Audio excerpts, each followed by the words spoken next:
Much like you're wanting to come out of retirement, you're wanting not to go into retirement, you'll have that with the deputies too, whether it's from the captain all the way down to the entry level guy. They're there to serve the county because they want to be in the county. They don't want to be in the big cities. And the thing is, if someone enjoys their job and not getting criticized all the time for doing their job, if they enjoy their job, they're going to come out and do a better job. They're going to be more productive.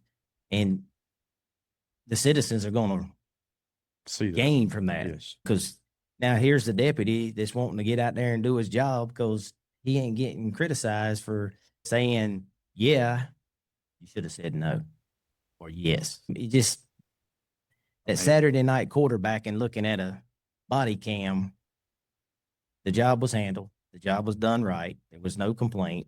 Everything was good.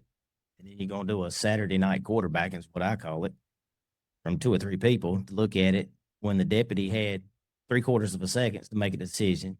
They got 3 or 4 days to sit and look at this videotape and come up with, oh, you shouldn't have done that. You shouldn't have done this. But That's some of my favorite stuff I see on YouTube is where they take civilians and they're like, okay, we're going to put you in a shoot situation and you've got a split second or two to decide, and people always choke.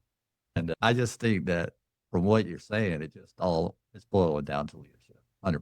I'm not from here. I'm from Chatham County. So this is just me listening to you guys. And I read through some of the notes before the show. when I was a staff sergeant, you can ask people that work for me.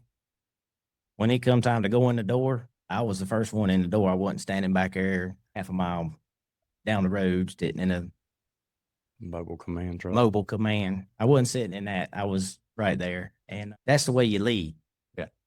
You don't know how that deputy's feeling when he's in a standoff situation, sitting way back there. Yeah, you may be talking to him on the radio, but that's still a delayed time. If you're standing there side by side with that deputy, if he's starting to get real panicky, There's an No. electricity in the air. that deputy needs to back off, put him back here instead of right here on the front line like he was, because his nerves is getting to him. And that's everybody. That's why it's important. That's what leads back to retention, experience, skills to handle those kind of situations, whether it's whatever situation you have in the county.